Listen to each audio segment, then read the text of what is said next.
बिस्मिल्लाहिर्रहमानिर्रहीम, अस्सलाम वालेकुम। अल्लाह पाक की रहमत करम फजल और शुक्र के साथ आज की रेसिपी करते हैं जी शुरू। आज की ये वीडियो आपके लिए बहुत ज़्यादा स्पेशल होने वाली है क्योंकि इसमें हम बनाने जा रहे हैं mango jam with no chemical and no food colour. बहुत ही ज़बरदस्त ये मैंगो जैम घर में इजीली आप बना सकते हैं।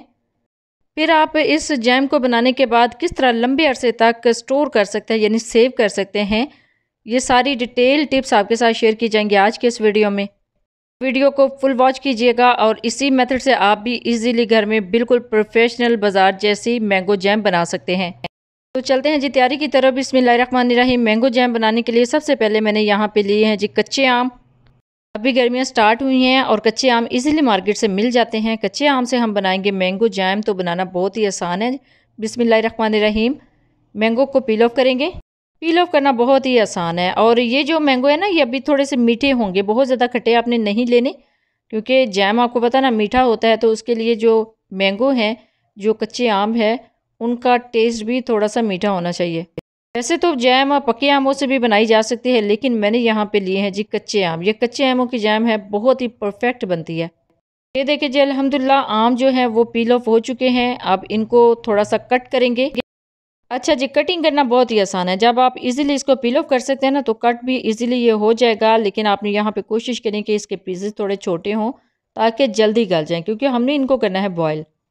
तो जितने अच्छे आप छोटे पीसेस करेंगे उतनी ही जल्दी ये बॉयल होंगी, क्योंकि हमने इसको बॉयल करने के बाद इसकी जैम बनानी है। जैम का प्रोसेस थोड़ा सा अलग है, लेकिन उससे पहले हमने जस्ट इसको बॉयल करना है। तो ये देखिए जी, इसके चंक्स अल्हम्दुलिल्लाह हो चुके हैं और बहुत ही अच्छे तरीके से इसके अंदर से गुठलियाँ भी निकल चुकी हैं। अब चलते हैं जी नेक्स्ट स्टेप की तरफ। इसको ऐड करेंगे एक पैन में। बिस्मिल्लाहिर्रहमानिर्रहीम। सारे मैंगो चंक्स एक पैन में ऐड करेंगे और पैन में ऐड करने के बाद इसके अंदर ऐड करेंगे 3 कप पानी। बिस्मिल्लाहिर्रहमानिर्रहीम। अच्छा, 1 किलो मैंगो ली हैं, जस्ट पील ऑफ करने के बाद गुठलियाँ उतारी हैं।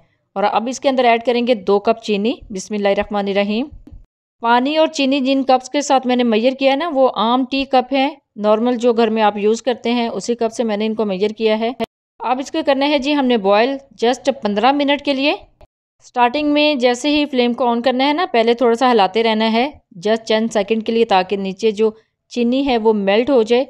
ये ना हो कि अगर आप इसी तरह छोड़ देंगे ना, तो चीनी नीचे से कैरेमल हो सकती है, यानी चीनी का कलर डार्क हो सकता है। तो ये देखिए 10 मिनट हो गए हैं, इसका जो कलर है वो अल्हम्दुलिल्लाह चेंज होना स्टार्ट हो गया है। और इसको मज़ीद थोड़ा सा कुक करेंगे। टोटली हमने इसको ट्रांसपेरेंट शेप में लेके आना है, और ट्रांसपेरेंट तो हो जाएगा ना, साथ में गल भी जाएगा। तो देखिए अल्हम्दुलिल्लाह 15 मिनट हो चुके हैं, तो बहुत ही अच्छे तरीके से इनका कलर भी ट्रांसपेरेंट हो चुका है और ये बहुत ही अच्छे तरीके से गल भी चुके हैं। और अल्हम्दुलिल्लाह जी मैंगो बिल्कुल गल चुके हैं। हम फ्लेम को करते हैं ऑफ़। और ऑफ़ करने के बाद भी 1-2 मिनट तक आपने चमचा हिलाते रहना है, ताकि नीचे से लगे ना, थोड़ा सा जो जले ना और डार्क भी कलर इनका ना हो। तो फ्लेम अल्हम्दुलिल्लाह ऑफ़ कर दिया है। अब इसको रूम टेम्परेचर पे लेके आना है, यानी थोड़ा सा ठंडा कर लेना है। ये देखिए जी अल्हम्दुलिल्लाह इसको रूम टेम्परेचर पे हम लेके आ गए हैं। ये काफ़ी ज़्यादा ठंडा हो चुका है। देख लीजिए, जैसे मैंने वीडियो के स्टार्ट में बताया था कि नो फूड कलर, तो फूड कलर ऐड करने की ज़रूरत ही नहीं। अब इसको हमने करना है ब्लेंड। ब्लेंडर जग में ऐड करेंगे। बिस्मिल्लाहिर्रहमानिर्रहीम। कच्चे आमों को बॉयल करने के बाद इनमें बहुत ही प्यारा सा कलर आ चुका है। कलर ऐड करने की ज़रूरत नहीं, यानी किसी भी किस्म का फूड कलर आप बेशक ना ऐड कीजिएगा।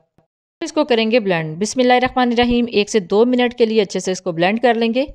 देख लीजिए अल्हम्दुलिल्लाह इसका कितना परफेक्ट कलर आ चुका है। तो अब अल्हम्दुलिल्लाह ये ब्लेंड हो चुके हैं। इसको करेंगे थोड़ा सा स्टेन। यहाँ पे मैंने मिक्सिंग बॉल ले लिया है, इसके अंदर ऐड करेंगे स्टेनर। स्टेनर में ऐड करेंगे बैटर। बिस्मिल्लाहिर्रहमानिर्रहीम। अब देख लीजिए जैम के बैटर का कलर कितना माशाल्लाह से परफेक्ट है। अल्हम्दुलिल्लाह बहुत ही परफेक्ट कलर है। थोड़ा सा स्टेन करेंगे ताकि अगर इसके अंदर इसके छिलकों में थोड़ी सी जड़ें हों तो वो निकल जाएं। तो ये देखिए जी, ये गूदा इसके अंदर यूज़ नहीं करेंगे, इसको निकाल लेंगे कि जो हमारा जैम है ना बिल्कुल फ़ाइन शेप में हो। अल्हम्दुलिल्लाह ये देखिए दानेदार प्यूरी है। सेम ऐसा ही दानेदार टेक्सचर चाहिए था हमें इस बैटर के लिए। तो इसको ऐड करते हैं पैन में। बिस्मिल्लाहिर्रहमानिर्रहीम। यहाँ पे स्टार्ट हो जाता है जी फाइनल प्रोसेस जैम बनाने का। तो हमने इसको दरमियानी आंच पे पकाना है पहले 4 से 5 मिनट तक। 4 से 5 मिनट इसको जैसे ही कुक करेंगे ना, तो इसकी जो शेप है, जो इसका कलर है, वो और ज़्यादा ट्रांसपेरेंट शेप में आ जाएगा। जब हमने इस बैटर को पैन में ऐड किया था ना, फ्लेम को ऑन करने से पहले, तो इसका कलर येलो था, लेकिन अब ये ट्रांसपेरेंट होना स्टार्ट हो चुका है। अब देख लीजिए इसके अंदर बबल भी बनना स्टार्ट हो गए हैं और ये साइडों से ट्रांसपेरेंट होना भी स्टार्ट हो गया है। अब हमने इसको पकाना है तकरीबन 20 मिनट। यहाँ पे कुक करना बहुत ज़्यादा मुश्किल हो जाता है क्योंकि इसके अंदर जो बबल्स बनते हैं ना, इसकी छींटें हाथों पे पड़ती रहती हैं। तो आपने कोशिश करनी है कि आपने बिल्कुल हल्की आंच पे इसको पकाना है। हल्की आंच पे पकाने की वजह से 20 मिनट लगते हैं, तो चम्मच हिलाते रहना है ताकि नीचे से जले ना। अगर जल गया तो सारा टेस्ट एंड कलर ख़राब हो जाएगा। तो ये देख लीजिए अल्हम्दुलिल्लाह बिल्कुल ट्रांसपेरेंट शेप में ये आना स्टार्ट हो चुका है। और यहाँ पे पकाते वक्त थोड़ी सी एहतियात भी कीजिएगा। तो अब इसको थोड़ा सा चेक करते हैं। बिस्मिल्लाहिर्रहमानिर्रहीम। ये देख लीजिए इसकी कंसिस्टेंसी थोड़ी रनी है। इसको 5 मिनट के लिए और कुक करते हैं। अब मैं आपको बताती हूँ इसको लंबे अरसे तक स्टोर करने का राज। तो आपने इसके अंदर 1 टीस्पून सिरका ऐड करना है। ये सफ़ेद सिरका है जो आपको किसी भी किराने की शॉप से इजीली मिल जाता है। काफ़ी रेसिपीज़ में भी यूज़ होता है, मकरोनी वगैरह में। तो जस्ट छोटी चम्मच आपने इसके अंदर ऐड करनी है। इससे एक तो ये लंबे अरसे तक आप इसको स्टोर कर सकते हैं, दूसरा इसके अंदर क्रिस्टल नहीं बनते। वैसे आपको पता है ना, चीनी का शीरा अगर है तो वो क्रिस्टलाइज हो जाता है, तो सिरका ऐड करने से वो क्रिस्टलाइज नहीं होगा। अच्छा जी, कुछ देर पहले इसको चेक किया ना तो वो रनी फॉर्म में था, यानी बह रहा था। लेकिन अब अगेन चेक करते हैं। बिस्मिल्लाहिर्रहमानिर्रहीम। सेकंड के बाद चेक किया है तो ये देखें ये बहुत ज़्यादा रनी फॉर्म में नहीं है, यानी अब थिक हो चुका है। अल्हम्दुलिल्लाह इसका टेक्सचर देख लें, बिल्कुल ट्रांसपेरेंट हो चुका है और कलर भी बहुत ही ज़बरदस्त है। ये देखिए जी, विदाउट फूड कलर और विदाउट केमिकल हमारा जो जैम है बिल्कुल रेडी हो चुका है। फ्लेम को कर दिया है मैंने ऑफ और 1 मिनट तक चम्मच आपने हिलाते रहना ताकि नीचे से लगे ना। बिल्कुल ठंडा करने के बाद इसको ऐड करते हैं एक सर्विंग बाउल में। बिस्मिल्लाहिर्रहमानिर्रहीम। ये देखिए जी अल्हम्दुलिल्लाह माशाल्लाह बाज़ार जैसा मैंगो जैम हमने घर में ही रेडी कर लिया है, with no chemical and with no food colour. आप भी इसको बनाने के बाद स्टोर कर सकते हैं तकरीबन 6 मंथ के लिए।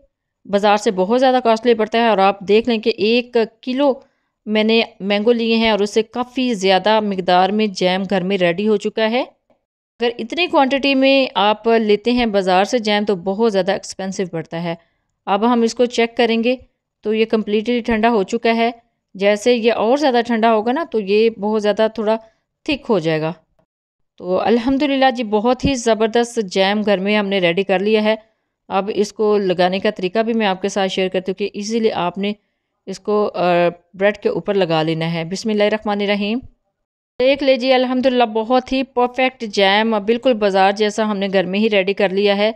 ये इसमें केमिकल भी नहीं है और आपको पता है कि घर में जो चीज़ रेडी होती है उसको यूज़ करने में तसल्ली होती है कि हमने बहुत ही परफेक्ट एक रेसिपी घर में रेडी की है। अगर आप इसको कमर्शियल लेवल पे बनाना चाहते हैं यानी बना के बेचना चाहते हैं तो आप इसी मेथड को फॉलो करते हुए ज़्यादा क्वांटिटी में भी बना सकते हैं।